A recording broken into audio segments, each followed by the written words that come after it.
नमस्कार साथियों,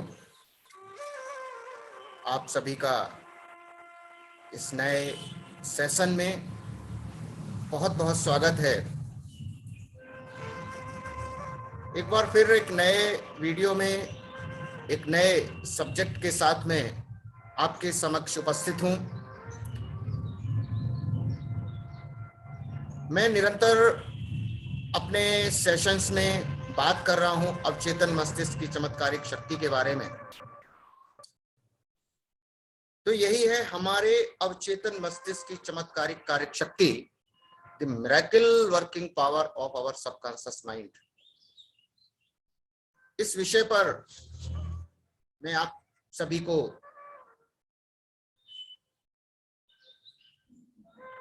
इस विषय पर प्रकाश डालता हूं। ध्यान दीजिएगा और इस वीडियो में बताई गई बातें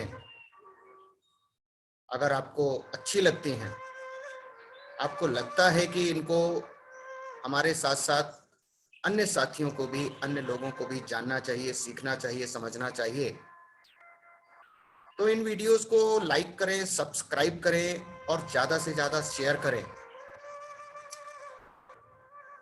ताकि हमारे और आपके साथ साथ असंख्य और लोग जो हैं समस्याओं से जो जूझ रहे हैं, जिनको अपनी ताकत के बारे में पता नहीं है, वो उनको अपनी ताकत का एहसास हो जाए और उसके अनुरूप फिर वो अपने जीवन को ढाल सके। तो हमारे अवचेतन की शक्ति असाधारण है। ये हमको प्रोत्साहित करता है, हमारा मार्गदर्शन करता है और ये याददाश्त के भंडार में से हमें नाम, तथ्य और दृश्यों को भी हमारे लिए प्रत्यक्ष करता है। हमारे अवचेतन ने हमारे दिल की धड़कन शुरू की। ये हमारे रक्त के प्रवाह को, ब्लड सर्कुलेशन को भी कंट्रोल करता है, नियंत्रित करता है। हमारे पाचन को नियमित करता है, उसको आत्मसात और अवशेष को निष्कासित करता है। जब हम भोजन करते हैं तो हमारा अवचेतन मस्तिष्क इसको ऊतकों, मांसपेशियों, हड्डियों और रक्त में परिवर्तित करता है। ये प्रक्रिया पृथ्वी के किसी भी सबसे बुद्धिमान व्यक्ति के बस से बाहर। कोई भी the most intelligent person of the earth can not do these processes. हमारा अवचेतन मस्तिष्क हमारे शरीर की सभी महत्वपूर्ण प्रतिक्रियाओं और क्रियाओं को नियंत्रित करता है। साथ ही हमारी सभी कठिनाइयों का जवाब भी इसको पता है, इसको सभी प्रश्नों के हल पता है। ये कभी सोता नहीं है, न ही आराम करता है, ये हमेशा अपना काम करता है। हम सब अपने अवचेतन की चमत्कारिक कार्य शक्ति को जान सकते हैं। बस करना क्या है, केवल सोने से पहले बताएं कि हम किस विशिष्ट चीज को पाना चाहते हैं और चमत्कार घटित होंगे। आपको आपके इच्छित परिणाम प्राप्त होंगे, निस्संदेह प्राप्त होंगे। हमारा अवचेतन मस्तिष्क हमारे आदर्शों, आकांक्षाओं और परोपकारी इच्छाओं का स्रोत है। ये जितने भी हमारी इच्छाएं हैं, हम परोपकार की भावना से प्रेरित होते हैं, ये सब कुछ जो है हमारे अवचेतन मस्तिष्क के माध्यम से ही हमको पता चलता है। ये अवचेतन मस्तिष्क ही था जिसके द्वारा शेक्सपियर ने अपने समय के एक आम आदमी में छुपे हुए महान सत्य का अनुभव किया था। और निस्संदेह ग्रीक शिल्पकार, जो यूनान देश का एक शिल्पकार, मूर्तिकार था, फिडियास, उसने अपने अवचेतन मस्तिष्क के जो रिएक्टिव जो उसका मॉडल था, रिएक्टिव स्वरूप था उसका, उससे संगमरमर और पीतल की मूर्तियों को एक निश्चित अनुपात में सुंदरता और समरूपता में चित्रित किया। इसी क्रम में इटली के राफेल ने मैडोना की पेंटिंग बनाई जो दुनिया भर में मशहूर है। लुडविग वैन बीथोवन ने महान सिम्फनी म्यूजिक दिया, सिम्फनी का संगीत दिया। तो ये कुछ ऐसे व्यक्ति हुए हैं जिन्होंने अपने अवचेतन मस्तिष्क की चमत्कारिक कार्य शक्ति के बारे में जाना और फिर दुनिया भर में अपने नाम को मशहूर करके चले गए। जब भी महान चित्रकारी की बात आती है तो फिडियास का नाम, माइकल एंजेलो का नाम, मकबूल फिदा हुसैन का नाम बड़े आदर के साथ में लिया जाता है, लोग उनसे सीखते हैं। जब भी साहित्य की बात आती है तो विलियम शेक्सपियर का नाम, कालिदास का नाम, कबीर का नाम, ये सब जो है नाम बड़े आदर के साथ में लिए जाते हैं। लोग इन पर अपनी रिसर्च करते हैं कि कैसे इन्होंने इतने महान कार्यों को अंजाम दिया। सन 1955 में डॉक्टर मर्फी ऋषिकेश में योगा फॉरेस्ट विश्वविद्यालय में बंगाल में जो कुछ डॉक्टर काम कर रहे थे, जो स्कॉटलैंड के एक सर्जन डॉक्टर जेम्स एस्टल के बारे में उन्होंने बताया, जो बंगाल में उस समय काम कर रहे थे, डॉक्टर थे, सर्जन थे। जेम्स एस्टल ने बेहोश करने वाली दवा जो ईथर होती है अथवा इस तरीके की कुछ अन्य जो आधुनिक दवाएं जिसमें भी क्लोरोफॉर्म आता है, इसको एनेस्थीसिया के उपायों की खोज से पूर्व बिना इसके उपयोग के सन 1843 से लेकर के 1846 तक करीब 400 मुख्य ऑपरेशंस किए, जिनमें अंगों को निकालने के ऑपरेशन, ट्यूमर को सही करने के ऑपरेशन और कैंसर की वृद्धि को हटाने के साथ ही साथ आंख, कान, गले के ऑपरेशंस किए।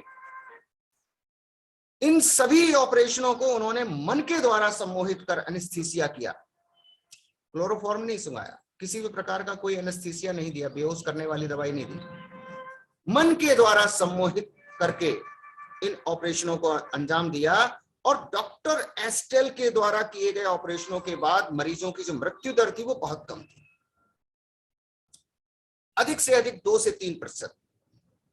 बिना एनेस्थीसिया दिए जाने के बावजूद इन मरीजों को किसी दर्द की अनुभूति नहीं हुई, किसी भी प्रकार का इनको दर्द महसूस नहीं हुआ और ना ही ऑपरेशन करने के दौरान किसी की मृत्यु हुई। डॉक्टर एस्टेल ने सम्मोहन की स्थिति में अपने सभी मरीजों के अवचेतन मस्तिष्क को सुझाव दिया कि ऑपरेशन के दौरान कोई संक्रमण या जहर फैलने जैसी कोई स्थिति नहीं होगी। ये बड़े ही आश्चर्य का विषय है कि 185 वर्ष पूर्व एक सर्जन ने अवचेतन मस्तिष्क की चमत्कारिक जादुई कार्य शक्ति को खोज लिया था। 185 वर्ष पूर्व, तो कितनी महान ये शक्ति हो सकती है, इस पर थोड़ा सा चिंतन, मनन, गहन अध्ययन करने की आवश्यकता है। क्योंकि हमारा अवचेतन मस्तिष्क जो है ये हमारे जीवन की किताब है। जैसे विचार, विश्वास, मत, सिद्धांत अथवा नीति हम अपने अवचेतन मस्तिष्क में लिखते हैं, करते हैं या निशान बनाते हैं, हमें उनका अनुभव एक परिस्थिति, वातावरण और घटनाओं जैसी लक्षित अभिव्यक्ति के रूप में होता है। जो कुछ भी हम अंदर लिखते हैं उसका अनुभव हमें बाहर से होता है। हमारे जीवन के 2 पहलू हैं, एक वस्तुनिष्ठ, एक व्यक्तिनिष्ठ, पहले भी बताया, दृश्य और अदृश्य, विचार और इसकी अभिव्यक्ति। हमारा दिमाग हमारे विचार ग्रहण करता है, जो हमारे चेतन प्रतिक्रिया वाले मस्तिष्क का अंग है। ये हमारे निर्णय या हमारे चेतन मस्तिष्क के निष्कर्ष को अंतिम समझता है। इसी कारण हम हमेशा जीवन की पुस्तक पर लिखते रहते हैं, क्योंकि हमारी सोच हमारे अनुभव है। और रॉल्फ वाल्डो इमर्सन, जो कि अमेरिका के मशहूर निबंधकार, कवि, साहित्यकार हुए, उन्होंने कहा है कि a man is he as he thinketh all day long. मनुष्य वैसा ही होता है जैसा वो पूरे दिन भर सोचता रहता है, वैसा ही वो व्यक्ति बन जाता है। उसी प्रकार की भावनाएं जो है हमारे मस्तिष्क में आती हैं, हम वैसा ही अपने व्यक्तित्व का निर्माण कर लेते हैं। Whatever is impressed in our subconscious mind is expressed on the screen of space. जो कुछ भी हमारे अवचेतन मस्तिष्क पर लिख जाता है, छप जाता है, वो अंतरिक्ष की स्क्रीन पर उसकी अभिव्यक्ति हो जाती है। ये जितने भी महान लोग हैं, बुद्ध, ईसा मसीह, जरथुस्त्र, सुकरात, ज्यूस इत्यादि जितने भी ये महान लोग हैं, इन्होंने कहीं, आजकल तो पॉपुलेशन बहुत ज्यादा है, लोग जो है अलग अलग लोगों पर रिसर्च करते हैं। इन लोगों ने एक स्थान पर बैठ करके रिसर्च की, एक ही जगह पर बैठ करके लोगों की परेशानियों को जाना, समझा और उसके हल दिए, और बड़े सटीक हल दिए, बहुत ही सटीक। महात्मा बुद्ध के द्वारा बताई गई बातें, वैज्ञानिक बातें, आज से 2500 साल पहले बताई गई बातें आज भी प्रासंगिक हैं और आगे हमेशा ही चलती रहेंगी। ऐसे ही ये जो अन्य अन्य व्यक्ति हैं, महान व्यक्ति हुए हैं, इन्होंने अपने अपने देश में, अपनी अपनी मातृभूमि पर अध्ययन किया, एक ही स्थान पर बैठ करके अध्ययन किया। वो कैसे संभव हो पाया? वो अपनी अवचेतन मस्तिष्क की शक्ति को जागृत करके संभव हो पाया, और उन्होंने दुनिया को महान संदेश दिया कि हम अपने जीवन को इन वैज्ञानिक सिद्धांतों पर अनुसरण करके अपने जीवन को महान बना सकते हैं। उस समय इन लोगों ने कह दिया, ये सबकॉन्शियस माइंड की जो है पावर है। अमेरिकी मनोविज्ञान के जनक विलियम जेम्स ने कहा था, दुनिया को हिलाने की शक्ति हमारे अवचेतन मस्तिष्क में। हमारे अवचेतन मस्तिष्क के पास अनंत बुद्धिमत्ता और असीमित ज्ञान है। इसका पोषण गुप्त झरने करते हैं, जिसे जीवन का नियम कहते हैं। जो कुछ भी हम अपने अवचेतन मस्तिष्क को करने के लिए कहते हैं, ये उसे कार्यान्वित करने के लिए स्वर्ग और पृथ्वी को हिलाकर रख देता है। जो कुछ अवचेतन मस्तिष्क में छपा था, वही अंतरिक्ष के पर्दे पर था। इस सत्य को बुद्ध ने, मूसा ने, ईसा ने, जरथुस ने, लाओत्से ने और सदियों से अन्य प्रकाशवान संतों ने बताया था। अनेकों संतों ने इसको बताया। जो कुछ भी हम सच की तरह महसूस करते हैं, वही वस्तु परक के रूप में स्थितियों, परिस्थितियों और घटनाओं की तरीके से दिखाई देता है। गति और भावनाओं के बीच संतुलन जरूर देना चाहिए। जैसा स्वर्ग में, ये स्वर्ग क्या है? हमारा अपना मस्तिष्क। वैसा ही पृथ्वी पर ये हमारा वातावरण, शरीर, और जो हमारा आसपास का वातावरण है, ये पृथ्वी, स्वर्ग, मस्तिष्क, यही जीवन का सबसे बड़ा नियम है। जैसा स्वर्ग में वैसा ही पृथ्वी पर होना चाहिए, यही जीवन का सबसे बड़ा नियम है। पूरी प्रकृति में हमें क्रिया और प्रतिक्रिया व स्थिरता और गति का नियम मिलता है। क्रिया होती तो प्रतिक्रिया होती है, कहीं स्थिरता है तो गति भी है। बस इन दोनों में संतुलन होना चाहिए। अपने बारे में हमारे क्या विचार अथवा भावनाएं हैं, सोचना चाहिए। हमारे शरीर का हर अंग इन्हें दर्शाता है। हमारा जोश, शरीर, आर्थिक स्थिति, दोस्तों और समाज में हमारा स्थान हमारे अपने विचारों का उत्तम प्रतिबिंब है। इसका मतलब क्या हुआ? जो कुछ अवचेतन मस्तिष्क में अंकित है वही हमारे जीवन की हर अवस्था में दिखता है। जो कुछ भी अवचेतन मस्तिष्क में स्थित है वही हमारे जीवन की हर अवस्था में दिखता रहता है।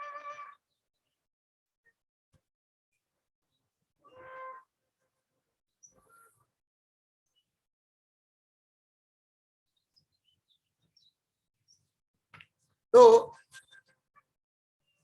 Subconscious mind heels malignancy of the skin. कैसे? देखिए, चमत्कारिक जो है हमारा अवचेतन मस्तिष्क किस प्रकार से अन्य चमत्कारिक क्रियाएं करता है, कितनी महान इसकी शक्ति है कि ये त्वचा के रोग को भी ठीक करने की ताकत रखता है। एक बार डॉक्टर मर्फी त्वचा रोग से परेशान थे। कोई भी इलाज उनके रोग को ठीक नहीं कर पा रहा था। तो वे एक व्यक्ति से मिले जिसने उन्हें बताया, एक घड़ी दिखाते हुए उसने बताया कि इसका एक निर्माता था, उसे पहले घड़ी बनाने का विचार आया और यह भी कि यदि यह घड़ी खराब हो जाए तो वह इसे ठीक कर सकता है। ये दोनों विचार उसके मस्तिष्क में आए। अब उसने याद दिलाया कि अवचेतन ज्ञान जिसने हमारे शरीर को बनाया वह घड़ी बनाने वाले जैसा था और इसे भी भली भांति पता था कि मेरे शरीर को कैसे ठीक करना है और इसके जरूरी कार्यों और प्रक्रियाओं को कैसे नियंत्रित करना है। लेकिन इसके लिए मुझे इसे उत्तम स्वास्थ्य का विचार देना होगा। ये कारण की तरीके से कार्य करेगा और उसका असर उपचार होगा। डॉक्टर वर्दी ने इस सुझाव पर अमल किया। उन्होंने एक बड़ी ही सरल सी प्रार्थना की और वो सरल सी प्रार्थना क्या थी? मेरा शरीर और इसके सभी अंगों को मेरे अवचेतन मस्तिष्क के अनंत ज्ञान ने रचना की। ये जानता है कि मुझे कैसे स्वस्थ करना है। इसके ज्ञान ने मेरे सभी अंगों, ऊतकों, मांसपेशियों और हड्डियों को आकार दिया। मेरे अंदर उपस्थित ये अनंत उपचार शक्ति अब मेरी हर कोशिका को बदल रही है और अब इसने मुझे पूर्ण और उत्तम बना दिया है। मेरे अंदर जो उपचार हो रहा है उसका मैं आभारी हूं। मेरे अंदर रचनात्मक ज्ञान का कार्य उत्तम है। ये प्रार्थना डॉक्टर मर्फी ने इसको दिन में 3-4 बार करना प्रारंभ किया और जैसा कि हमेशा इसकी शक्ति के साथ में होता है, जोर जोर से प्रार्थना की तो 3 महीने के बाद उनके त्वचा के रोग में एक अभूतपूर्व सुधार होना शुरू हो गया और कुछ समय के पश्चात उनका जो स्किन डिजीज थी, त्वचा का रोग था, ये पूरी तरीके से ठीक हो गया। तो इतनी विशाल शक्ति है। ये शक्ति हमारे अंदर ही छिपी हुई है, बस इसको हमें जागृत करने की आवश्यकता है। इसी शक्ति को जागृत करने की ये छोटी छोटी प्रार्थनाएं, ये प्रक्रियाएं जो, और ऐसी प्रार्थनाएं जो हमारी अपनी भाषा में है, जिसको हम अपने मस्तिष्क के अंदर पोषित कर सकते हैं, हमारी ही भाषा में, जिसको हमारा अवचेतन मस्तिष्क समझ सकता है वैसी भाषा में।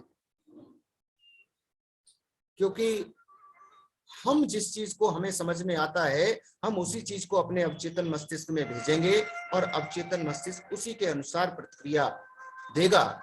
तो यहाँ पर ये बहुत अधिक आवश्यक है कि हमारी प्रार्थनाएं हमारी अपनी समझ में आने वाली भाषाओं में हो, जटिल भाषा में नहीं होनी चाहिए।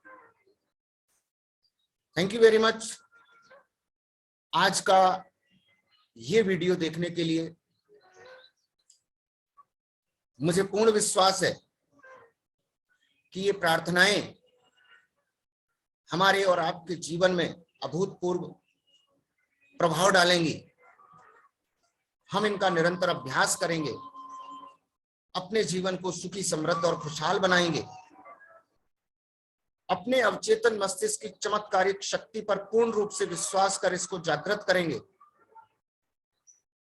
साथ ही साथ साथियों, ये वीडियोस आपको पसंद आ रहे हैं तो इनको अपने पास ही तक न सीमित रखें, इनको फॉरवर्ड करें, शेयर करें, लाइक करें, चैनल को ज्यादा से ज्यादा सब्सक्राइब करवाएं। बार बार मेरा यही निवेदन है। आगे पूरा का पूरा चैप्टर, पूरा का पूरा ये अवचेतन मस्तिष्क पर संदेश, इसकी चमत्कारिक कार्य शक्ति के बारे में निरंतर बताता रहूंगा। तब तक के लिए थैंक यू वेरी मच। मिलते हैं अगले वीडियो में। Thank you very much.